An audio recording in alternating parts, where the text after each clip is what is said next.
a little road rage going on in St. Cloud. I've had people cut me off plenty of times. I have noticed there's a lot of cops on the road.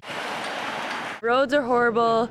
The stoplights as well. When you're taking a left, you're there for like at least 2 minutes. Definitely red lights, and there's actually quite a bit of distracted driving. There is one common complaint in St. Cloud, that the drivers here can't really drive at all. Do you think St. Cloud drivers are just the worst? Some make the claim that we're the worst in Minnesota, but are we really?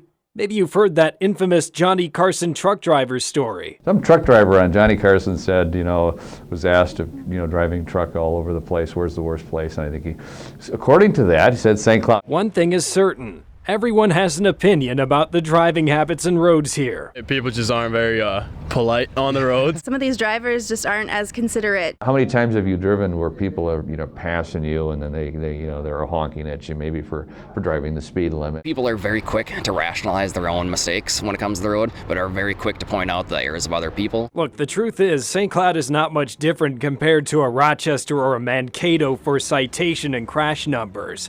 Trooper Jeff Westrom has experience in both St. Cloud and Rochester, and he finds little difference between the two. The drivers that I've encountered here in the city of St. Cloud are just as good or just as bad as the drivers I've encountered in the city of Rochester. But one thing St. Cloud does have is an impatience at intersections problem. I'm standing at one of the busiest intersections in St. Cloud, 23 and 15. It also has the potential to be one of the most dangerous intersections in this state. We as a department, we focus on a few different, what we refer to as hotspots within the city. Those hotspots are based on the number of crashes and severity of crashes that we take. We've got 2 intersections here that in the state have, the highest amount of traffic injury, and that, Highway 23 and Highway 15.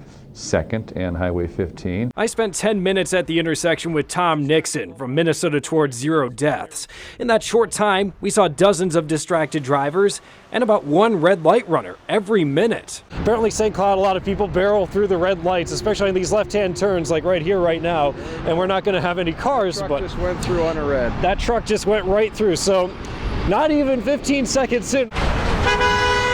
There's a lot of intersections in this town, over 1,700. This creates frustration and riskier choices on the road. You do see quite a bit of that within the city of St. Cloud, where people are after the light turns red, you see at least 2 or 3 more cars go, especially during the busier times of the day. It's important to note that the traffic lights do have an important purpose. They keep the higher traffic areas in town slower and safer. There's just a lot of people, and you have to control that traffic through a lot of stoplights. Rochester's got just as many as St. Cloud. St. Cloud is becoming more diverse, and some say members of the Somali population are the bad drivers. But community leader Haji Youssef says this is just another example of stereotyping. I've seen accident involve Somalis, Americans. I've seen accident that involves African Americans, Asians, teenagers. So it's not like every day I wake up and whenever I see an accident, it's just a specific group of people involved in that accident. Also, St. Cloud has a large college student population, which means more younger drivers are distracted on their phones. I see a lot of crashes that happen because of it. I see a lot of bad driving conduct that happens when I look over and see someone with their phone out in front of their face. But it's something that we, just like everyone else, take very seriously. We have 30,000 students in this area, 30,000.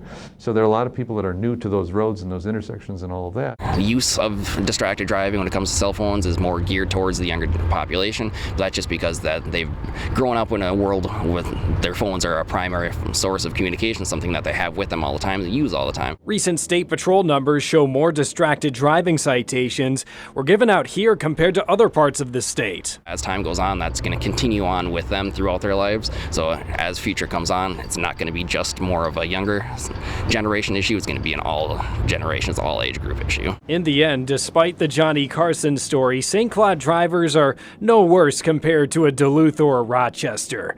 People just really like to complain, it turns out, about driving no matter what. So everybody has an opinion. And it's amazing. It's always somebody else that's a bad driver. And yeah, I think everybody's got that where they think everybody's a terrible driver in their neighborhood because they've got little kids running around. Driving is no worse here in St. Cloud than it is anywhere else as far as my opinion goes. I believe we all have a responsibility to slow down, pay attention, buckle up, and make better choices when impaired. Reporting from St. Cloud, Dan DeBon, WJON.